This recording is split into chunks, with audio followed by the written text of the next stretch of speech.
આજે આપણે બનાવીશું એકદમ સરસ અને ટેસ્ટી એવા કાંડા અને પૌવાની રેસીપી। તો ફ્રેન્ડ્સ, તમે પૌવા તો અનેક રીતે બનાવીને ખાધા હશે। ખૂબ જ સરળ રેસીપી છે। આજે હું તમને એકદમ છૂટા અને એકદમ સોફ્ટ રહે એ રીતે કાંડા પૌવાની રેસીપી બનાવી બતાવીશ। વિડીયો ગમે તો લાઈક કરજો, ચેનલને જરૂરથી સબસ્ક્રાઈબ કરી લેજો। અહીં મેં પૌવા લીધેલા છે 2 કપ જેટલા, સરસ રીતે ચાળીને લીધેલા છે। આ જાડા પૌવા છે। તો આપણે આ રેસીપી માટે નાયલોન પૌવા ઉપયોગમાં નથી લેવાના, જાડા પૌવાનો જ આપણે ઉપયોગ કરીશું। અહીં મેં એક સ્ટ્રેનર લઈ લીધેલું છે। તો તમે કોઈ પણ કાણાવાળો ચાળણો લઈ શકો છો। એની નીચે એક ઊંડું વાસણ મૂકી દેવાનું અને એમાં આ રીતે ઉપરથી પાણી 1 ગ્લાસ એડ કર્યું। ફરી આ રીતે પૌવાને સહેજ હલાવી લીધા, ફરી 1 ગ્લાસ એડ કર્યું અને ફરી હલાવી લીધા અને પછી અડધી ગ્લાસ એડ કર્યું। બેઝિકલી આપણે બધા પૌવાને પલાળવાના છે, પણ આપણે એને વધારે પડતા પલાળી નથી નાખવાના, સોફ્ટ પણ કરવાના છે અને એને છૂટા છૂટા પણ રાખવાના છે। એટલે સ્ટ્રેનરમાં આ રીતે આપણે એને પોળા કરી દેવાના। સરસ રીતે બધા પૌવા પલળી ગયા છે અને આ રીતે નીચેનું પાણી હવે આપણે ફેંકી દઈશું અને એને ફેલાવીને મૂકી દઈશું।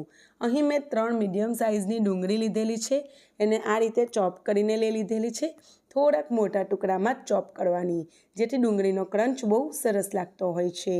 અહીં એક કઢાઈ લઈ લીધેલી છે। કઢાઈમાં 2 મોટા ચમચા જેટલું તેલ એડ કરીશું અને તેલ ગરમ થાય એટલે 1 વાટકી જેટલા મેં એમાં મગફળીના દાણા એડ કર્યા છે। તો ફ્રેન્ડ્સ, મગફળી એમાં બહુ સરસ લાગતી હોય છે, એનો ક્રંચ ખાવામાં બહુ જ ટેસ્ટી લાગતો હોય છે। તો એ થોડીક સારી ક્વોન્ટિટીમાં લેવાની। હવે એ ફૂટવા લાગે ત્યાં સુધી આપણે એને આ રીતે તેલમાં શેકી લેવાની। એમાંથી ફૂટવાનો અવાજ આવવા લાગે અને હલકી ગોલ્ડન થાય એટલે આપણે એને તેલમાંથી કાઢી લઈશું। તો જુઓ, હવે સરસ ગોલ્ડન થઈ ગઈ છે। તો હવે મેં તેલમાંથી હું એને કાઢી લઈશ। તો આ રીતે બધી એક પ્લેટમાં મેં કાઢી લીધેલી છે। સેમ તેલમાં મેં ગેસની ફ્લેમ થોડીક સ્લો કરી દીધેલી છે અને હવે એમાં રાઈ એડ કરેલી છે 1 ચમચી જેટલી, જીરું એડ કરેલું છે 1 નાની ચમચી જેટલું અને ચપટી હિંગ પણ એડ કરેલી છે। તમે હિંગ ના ખાતા હોય તો તમે એને સ્કીપ કરી શકો, તમે એનો ટેસ્ટ ગમતો હોય તો નાખજો, પચવામાં સરળ બને છે અને ટેસ્ટ પણ સારો લાગતો હોય છે। 15થી 20 મીઠા લીમડાના પાન એડ કરેલા છે, એ જરૂરથી એડ કરજો। અને પછી એમાં મેં લીલા મરચાંની પેસ્ટ 1 ચમચી એડ કરેલી છે, એની જગ્યા પર તમે લીલા મરચાંના ટુકડા પણ એડ કરી શકો છો। તો આજે મેં એમાં પેસ્ટ એડ કરીને બનાવેલું છે। હવે એને સારી રીતે આપણે સોટે કરી લઈશું, શેકી લઈશું અને પછી આપણે એમાં ડુંગળી એડ કરીશું।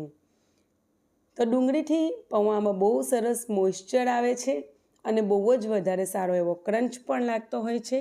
તો ડુંગળીને આપણે ઓવરકુક નથી કરવાની, બસ થોડી વાર માટે આપણે એને શેકી લેવાની છે।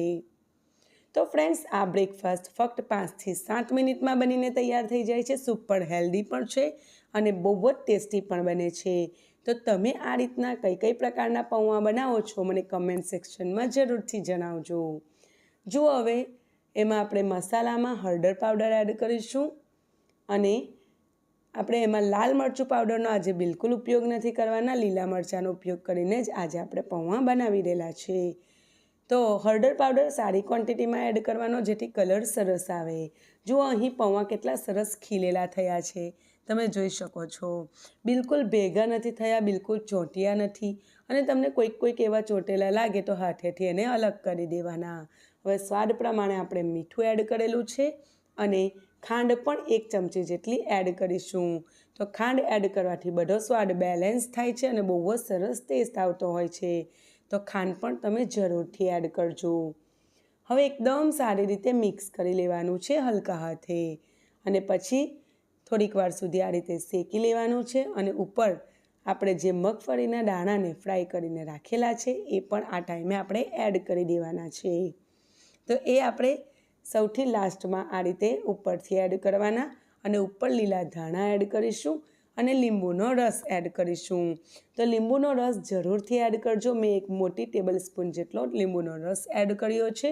એનો ટેસ્ટ પૌવામાં બહુ જ સરસ આવતો હોય છે અને બહાર મળતા હોય છે એનાથી પણ સારા અને ટેસ્ટી પૌવા ઘરે મિનિટોમાં બનાવીને તૈયાર કરી શકાય છે। તો બ્રેકફાસ્ટ માટે અથવા અત્યારે વેકેશનનો ટાઈમ ચાલી રહેલો છે, બાળકોને થોડી વારે ભૂખ લાગતી હોય છે, તેમના માટે આ હલકો ફૂલકો નાસ્તો ઝટપટ બનાવીને આપી શકાય છે. ફ્રેન્ડ્સ, મારી આ રેસીપી તમે કયા શહેર અને કયા દેશમાંથી જોઈ રહેલા છો મને જરૂરથી જણાવજો કમેન્ટ સેક્શનમાં. હવે મેં ગેસની ફ્લેમ ઓફ કરી દીધેલી છે. ઝટપટ એકદમ છૂટા સોફ્ટ અને ટેસ્ટી આપણા કાંદા પૌવા બનીને તૈયાર છે. તો ફ્રેન્ડ્સ, તમે પણ ટ્રાય કરજો. તમને મારી રેસીપી કેવી લાગે છે મને કમેન્ટ સેક્શનમાં જરૂરથી જણાવજો. અને હજુ સુધી તમે આપણી ચેનલને સબસ્ક્રાઈબ ના કરી હોય ફ્રેન્ડ્સ, તો જરૂરથી સબસ્ક્રાઈબ કરજો અને અન્ય લોકો સાથે પણ શેર કરજો. તો જુઓ, હું સર્વ કરું છું એના ઉપરથી જ તમને ખબર પડતી હશે કે કેટલા સરસ પૌવા બનીને તૈયાર થયા છે. ફરી મળીશું એક નવી રેસીપી સાથે ફ્રેન્ડ્સ. ત્યાં સુધી આવજો. Take care. Bye bye.